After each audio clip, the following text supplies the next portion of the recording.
The Addiction Podcast, Point of No Return, sponsored by Narconon Ojai.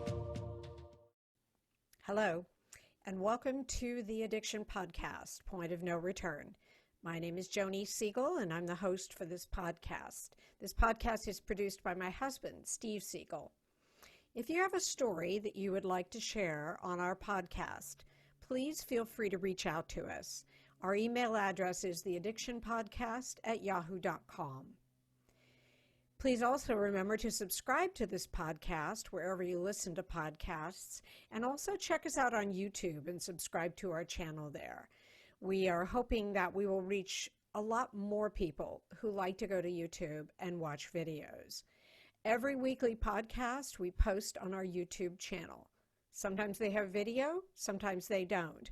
But you can still listen on YouTube if you'd like to. Today we have an interview with a young man named Connor Miller. Connor's company is Connor Miller Media. He is a former addict, recovered now, and has gone on to become a very successful entrepreneur. Let's talk to Connor Miller. Connor, thank you so much for being on the podcast today and being willing to share your story. Thank you so much for having me and for also extending the avenue for me to be able to share it. Awesome. Well, we feel that when we share stories like yours, that something is going to ring true with someone that listens. And if that means that one person reaches out for help or gets help for a loved one, that's what we're doing this for. Sure. I mean, I understand that completely. I'm a big believer in that too, because I didn't really decide to be very open with my story, I would say, until last year. I kind of viewed this whole social media thing as such a negative outlook. And really, I was just letting it, I was pandering to the idea that society has of it rather than turning it into something positive. So that's what I'm doing with it now. Very cool. So let's start. Tell your story. How did you very first get involved with drugs or alcohol? So my story is a little different. Growing up, I had a good family. I had great parents. I would say maybe up until like my teen years, they weren't the best parents. My parents were alcoholics growing up, and they both are sober now. So great for that. But the way that I started getting into drugs was actually I got surgery on my arm. I was a baseball player in high school. And my sophomore year of high school, it was like I was at my prime of my high school career. Like I had all these colleges that I was talking to. Like I had this great future planned out where I thought like, hey, look, I'm going to go play pro baseball. This is my thing. This is my destiny. And my sophomore year, I hurt my arm and I had to get surgery. So I was out for the whole season.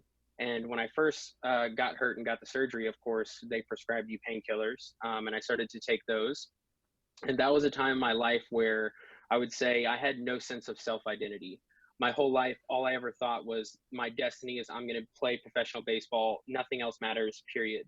So I felt like my whole life had kind of been taken away from me in a sense, because that's all I had ever worked for up until that point. So I started taking the painkillers, and they relieved the pain as well as kind of relieved the lingering thoughts of like, oh, my life is over. Like, who am I now? So when I started to take those, obviously they ran out at some point. And then I started to smoke pot heavily with friends and stuff. At that age, it's like when everyone, kind of experiments with marijuana and stuff like that. So I started doing that. And then that escalated super quickly too. I would say within 8 months of me smoking weed for the first time, I was doing heroin. Wow. But it's not a gateway drug. No, I mean, I'm being facetious when I say that. Sure. And I'll speak to that because my thing is like, I think the gateway drugs are emotions that you haven't dealt with, in my opinion. That's the biggest gateway drug that you can have. That's a good way to put it. And you also Sure. had painkillers as a gateway drug. Yeah, exactly. What painkillers were you prescribed, Connor? It was just the standard like hydrocodone that you would get, or oxycodone, the one that's mixed with acetaminophen that they give you after you get any kind of operation and whatnot. Okay, fair enough. But you make a good point that while, yes, we can say that marijuana is a gateway drug and can lead to heavier drugs, there's obviously an underlying cause before you Sure. get into marijuana. Anyway, Yeah, and I feel like go ahead. trauma is the biggest gateway drug, you know, honestly. Yeah. And I just learned that because I'm a big believer in counseling now. I did counseling for multiple years up until this point to kind of figure out even how to share with you what I'm sharing. Right. So I'm a big believer in that. Awesome. So you went pretty much from marijuana to hardcore, and what was that like, and how long did that go on? So I did I would say, so I was an intravenous drug user. I first used intravenous drugs when I was 17, Wow. and that lasted from, it was on and off for 4 years, 17, 18, 19, 20, 21, and then stopped at 22. Now I know that's like, it's crazy because it's such a young age and fairly short time span compared to the time span that you see like with a lot of addicts. It's from my experience at least. But I was blessed with multiple different things thrown my way to keep me as far away from possible as drugs. I've been to jail multiple times, rehab 6 times, I've been homeless. All of these different things were things that helped me get back on the path to not using drugs. But yeah, I mean, it's crazy how quick this thing can escalate. Okay. I do, and I understand that. We've heard that before. And interesting that you bring up the point about trauma, because the interview that I just did yesterday was all about childhood trauma that led this individual to starting drugs. So, what one of the key things we like to talk about on the podcast, because we feel that it will resonate with our listeners, is what we call the point of no return, like the point at which you had your own wake up call and you knew that you had to make a change, or you might die. What was that for you? And there may be more than one, but what was that for Yeah, you? so I would say I've had several point of no return. And I know, I mean, I'm sure you hear this a lot with addiction and talking about it. You know, a lot of people have several rock bottoms before they hit like rock bottom. Right. So for me, I mean, I went to jail multiple times, got out, still went right back to drugs. When I was in high school, when I was 18 years old, I got sent to a wilderness program. I did the wilderness program. I lived in Utah for the rest of my senior year. I got a scholarship to the University of Utah to play baseball, turned that scholarship down to come back to where I lived in Jacksonville and be with a girl I was with at the time. 2 weeks later, I was addicted to drugs again, back in jail. So after that, I got back out of jail. I was on probation for 2 years. I relapsed again. I overdosed, technically dying twice. Wow. I got in a DUI. I got a car accident and got a DUI, which caused me to violate a probation. I went back to jail for another year. I got out of jail and I still was partying. I still was doing these things. And even after having had all of this misfortune up until that point with the overdoses, with the different stints behind bars, with rehabs, stealing from my family, like all this stuff, none of that was even my point of no return. My point of no return was a little bit different. My point of no return was when I got out of jail the final time. I was working. I had saved up enough money to buy my first car with my own money. I bought my first car. I went to a party that night and I got obliterated drunk out of my mind. I was driving home and I got pulled over by a police officer. Now, granted, at this time I was on probation, so I should have went back to jail. Right. So I got pulled over by a police officer and he asked me to see my license, whatnot. I had already made up my mind that I was going to go to jail. I was like, I'm screwed, right? So he asked me if I had been drinking and I told him yes. And he looked at me with this look that I hadn't really ever seen before. It was like such compassion. And I was like, what's this guy doing? You know? So he asked me if I could call somebody to come pick me up.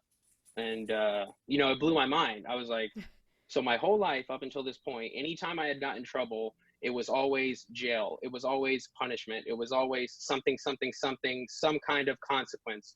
And I never felt like anyone really believed in me to like change my life. Right. So at this point, when he asked me if I could have somebody come pick me up, my whole script in my head changed. And I had this feeling up until that point that the world's out to get me. Like the world is just inherently negative. Like nothing good is going to happen for me. So that night when this cop let my brother come pick me up and didn't take me to jail, he showed me that it wasn't. And the next morning I woke up and I decided to change my entire life. I deleted every contact out of my cell phone. I looked myself in the mirror and I made a conscious decision that day that I was going to chase the person that I wanted to be and not give up when it got hard halfway. And ever Wow. since then, I haven't really turned back. Wow. Wow.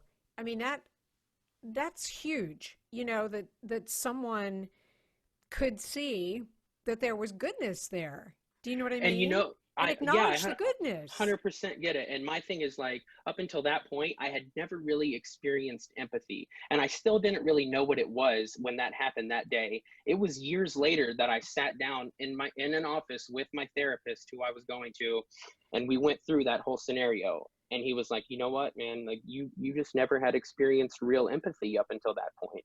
Right. And I was like, wow, that changed my whole perspective on my life. I started putting empathy in my top 3 character traits on anything I was doing, whether it be life or my business. Wow. That's amazing. Have you ever, just out of curiosity, have you ever found the cop Found again or talked to him or No, not oh, yet. No. So actually, it's funny. I found out last week there's a gentleman that works for me whose brother works on the police force for that county that I got pulled over in.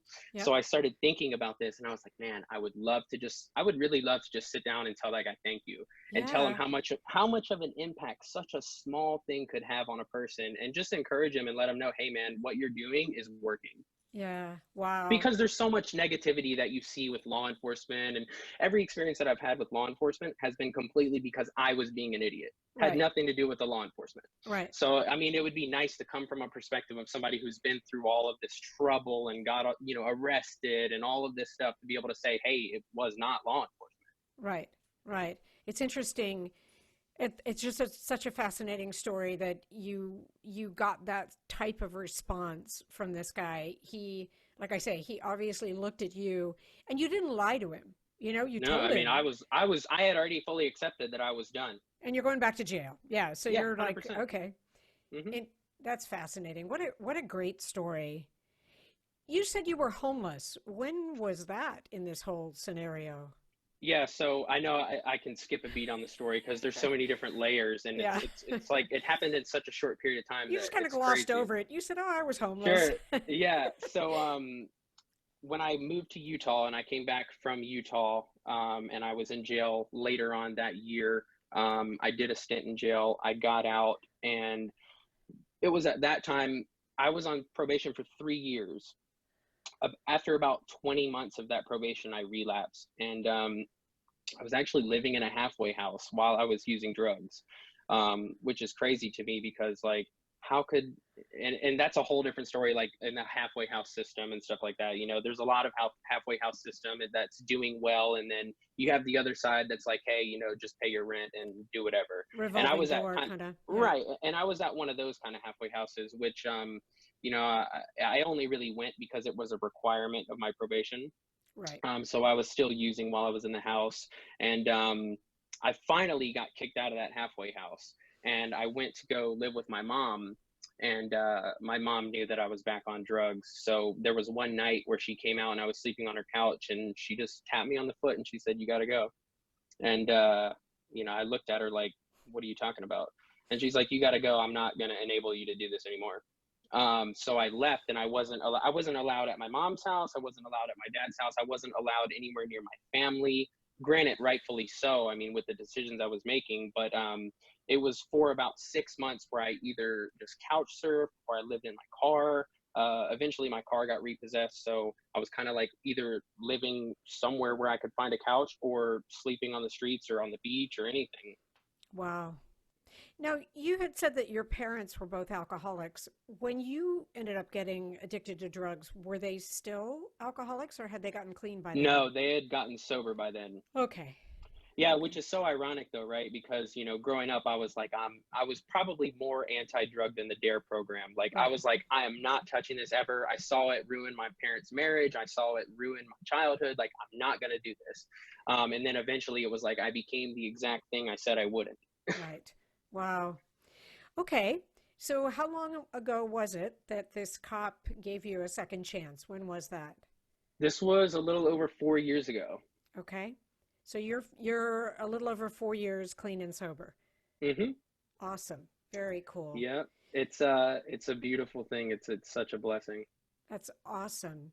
So it wasn't really treatment that got you to that point. It was more No, I the mean, I would say there was a few treatment facilities that I went to where I learned some principles that I carried over into my life and even still use to this day. But I would say for the most part, I didn't get a whole lot out of treatment. okay.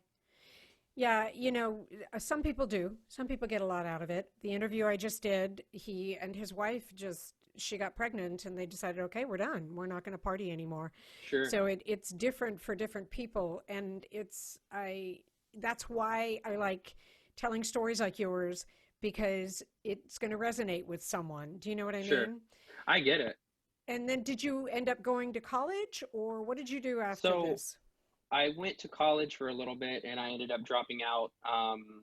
I actually was taking college classes during that period where I was homeless and using drugs. And Okay. eventually it just became to a point where I was just like, hey, this isn't, why am I even taking these classes? Like, I just want to go get high. Right. Right. You are listening to the Addiction Podcast, Point of No Return. For more information on the podcast or to reach out if you have a story you would like to share with us, go to our Facebook page by the same name, or you can email us at theaddictionpodcast@yahoo.com, or go to our website, theaddictionpodcast.com, or call us at 727-314-7080. And please remember to subscribe to our podcast wherever you listen to podcasts and give us a 5-star review. For more information on our sponsor, Narconon Ojai, visit their website at narcononohai.org. That's NARCONONOJAI.org. Or call 1-866-231-5924. That's 1-866-231-5924. Sometimes, the hardest thing about getting someone into recovery is getting them to agree to treatment.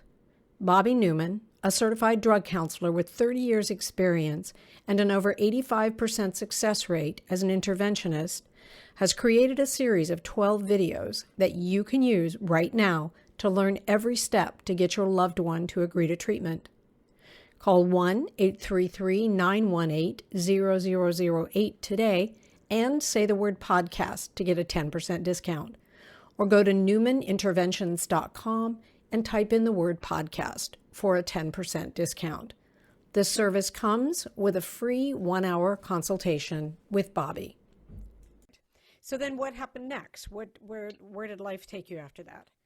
So after that, I got in a car accident and crashed my car. Funny enough, I wasn't drinking. I actually wasn't on drugs or anything. Well, I was huffing computer dusters, Oh, which they make you like where you can't really see or anything, just super spaced out. It's like, I don't know, like you almost black out when you huff them. okay. And I was driving my car home from somewhere. I can't really remember where I was, but I huffed enough to the point where I blacked out and ran my car off the road and ran into a tree. Okay. And I woke up to a police officer over me with like a flashlight asking me if I was okay. And, I was like, whoa, I didn't even know where I was or anything. He's like, hey, have you been drinking? I'm like, no, because I hadn't. Are you under the influence of any drugs? And I said no, because I wasn't, besides the computer duster. And he made me do a field sobriety test, which I passed. He had me blow in a breathalyzer twice, and I passed both times. But he still took me to jail because he didn't believe what I was saying, which Okay. happened to be like one of the biggest blessings that I could have had. So I went to jail. I got out the next day. I got bonded out the next day, but I violated the probation I was on because I got a new arrest. So like 2 weeks later, I got arrested for the VOP, and then I spent a little over a year in jail. And then after that was when I got out, and then came the time where I got pulled over by the police officer, and that Okay. was kind of like the timeline.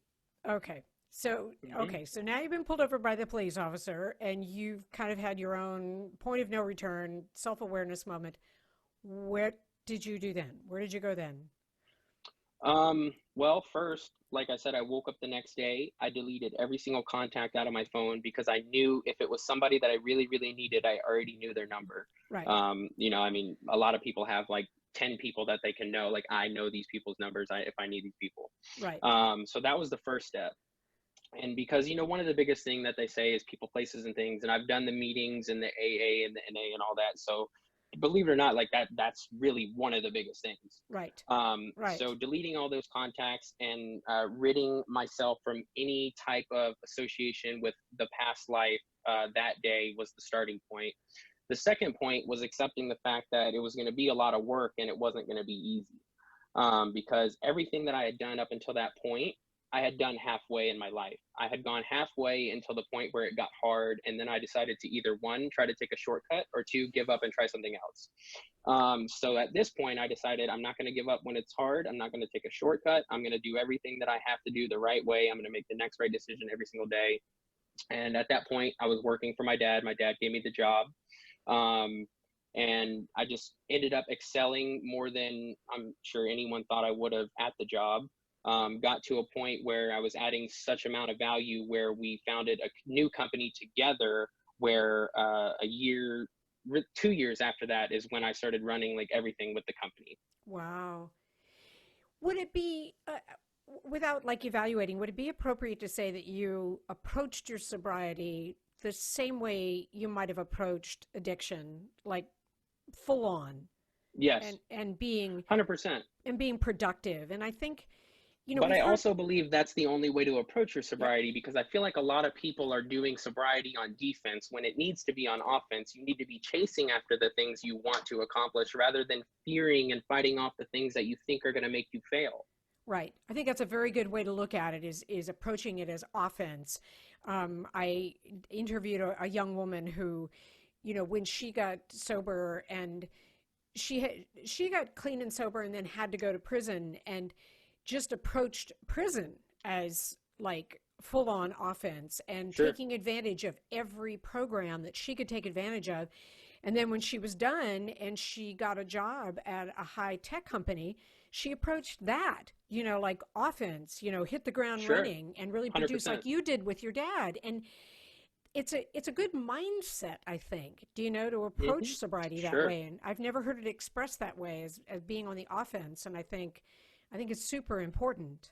I would say another imperative thing to my sobriety was leaving my ego at the door. And I would say that was due to the fact that I cared so much about what everyone was going to say about me taking a job working for my dad. I never wanted to do it because I was so worried about how people were going to view me, and, oh, he only became successful because his father gave him a job, and da da da da da. And I would say for the first 6 months of the job, that's all I could think about. Yeah. And then I got to a point in my life where I was like, okay, I can either do that, or I can take advantage of an opportunity that I have and also share this to other people that could possibly have the same opportunity and feel the same way, and let them know that it's never wrong to accept an opportunity and make the best of it. Right. No matter what anyone says about it, it's never wrong to take that opportunity and make everything that you can. Absolutely. So I think that was a huge part for me. Yeah, because you accepted an opportunity from your dad doesn't mean you worked any less. Oh, you no, still I mean, I worked really harder. hard. Yeah. Yeah, Sure. you have to work harder because there's a bit more expectation there. 100%. Now, did I hear you mention before we were recording that you have a baby? Yeah, so I have a 7-month-old. His name's Brody. Wow. He is beautiful. He is anything that I could have ever thought or dreamt of for a little bundle of joy.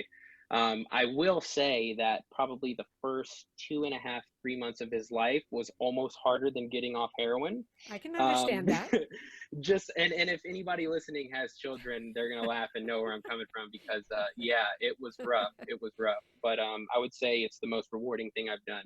That's awesome. And are you married? I am, yes. Okay, good. Me and my wife have been married for a little over a year now. That's awesome. Well, your life it's all put together. Now, I believe I went to your YouTube channel, and you're doing some traveling and some videoing. Yeah, so Tell me about that. It all kind of started as a outlet, and there's so many negative outlets that we can get into as an addict. And this just so happened to be a positive outlet that I found that prevented me from going the negative route. But anyways, last year, I just had become very stressed out and, on autopilot with operations. And when you run stuff at a business every single day, like it's almost like you're constantly dealing with fires. Like you constantly have somebody to answer to, you constantly have a problem that you have to solve, you Yep. constantly have an employee coming to you telling you about their life and what's going on with their problems. So it's like for a long time, I would say from that 22 point until last year, I had put myself kind of on the back burner because I realized I was working for a bigger picture.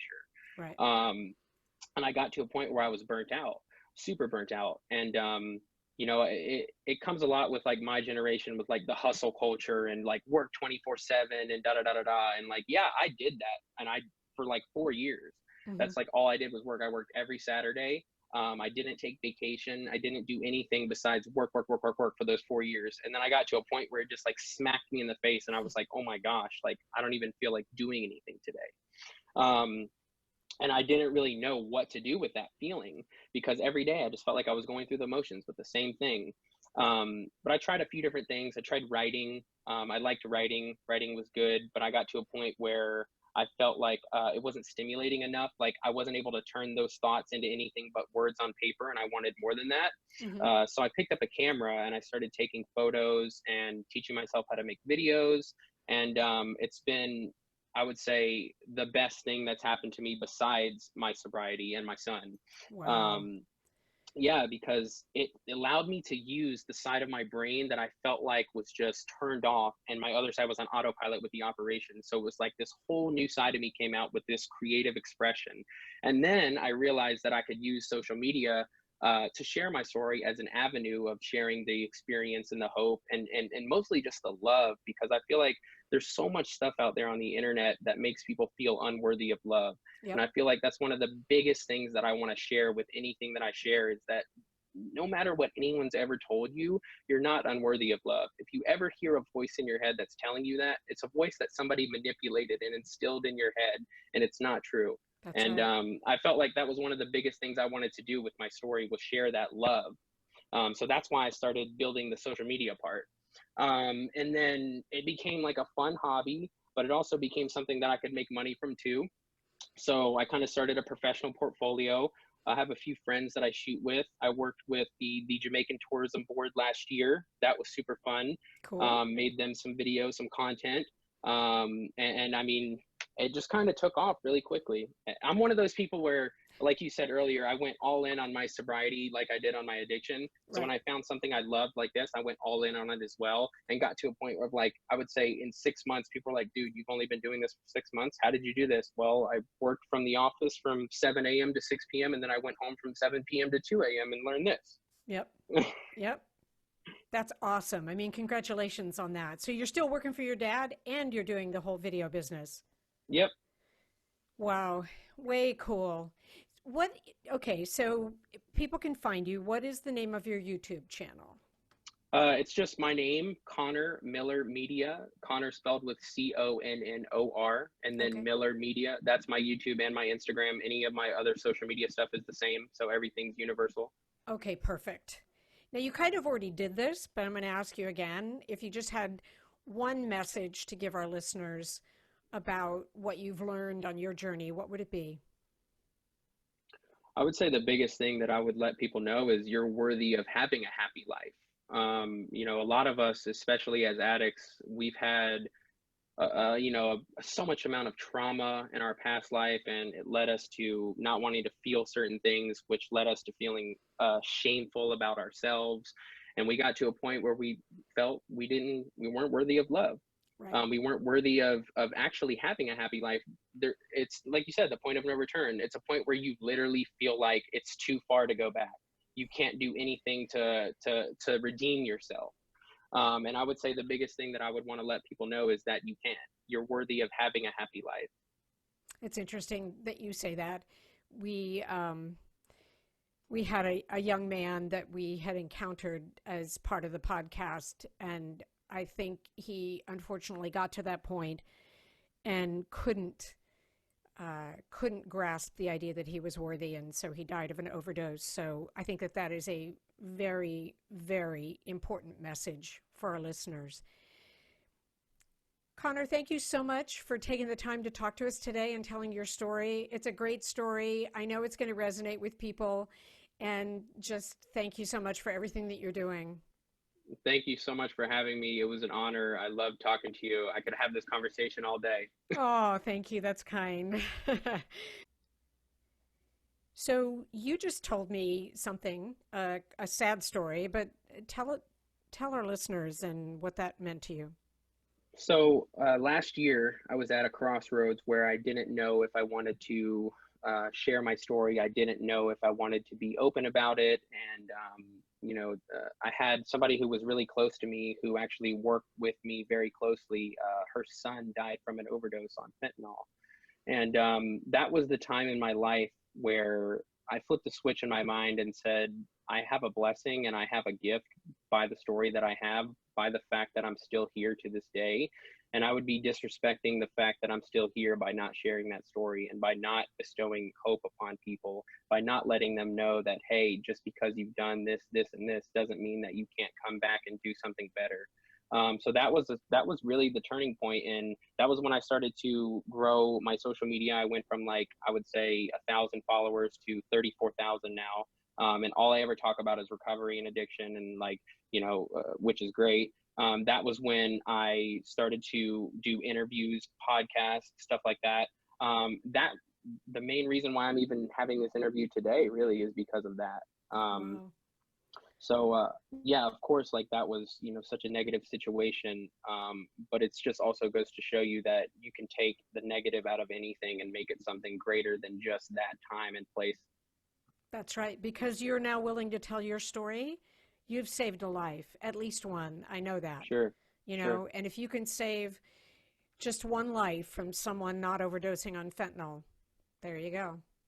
And that's the main thing, like, I have a lot of brands and stuff that reach out to me that want to do, like, campaigns and stuff because of the photo and video type of work.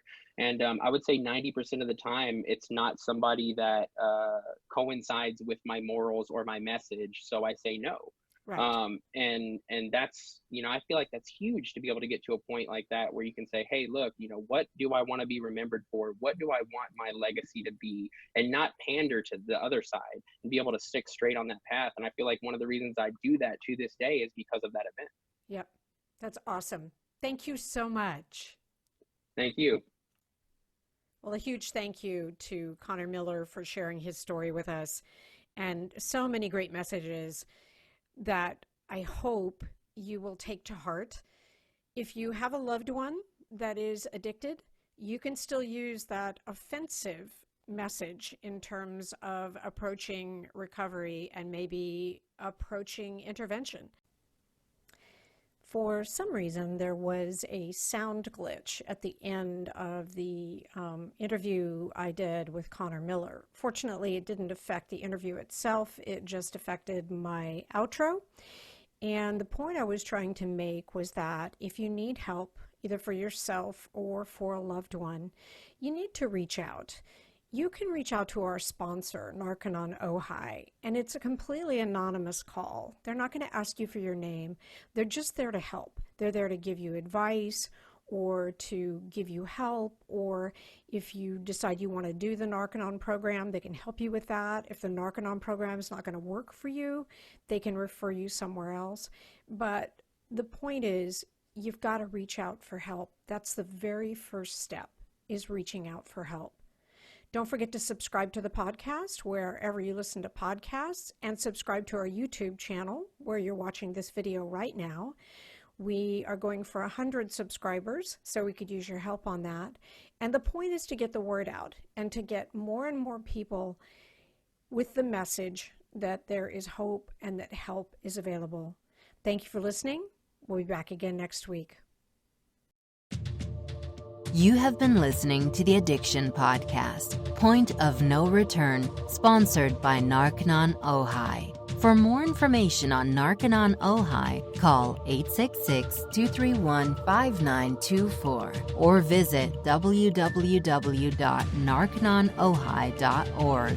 Narconon is a non-12-step rehabilitation program based on the works of L. Ron Hubbard.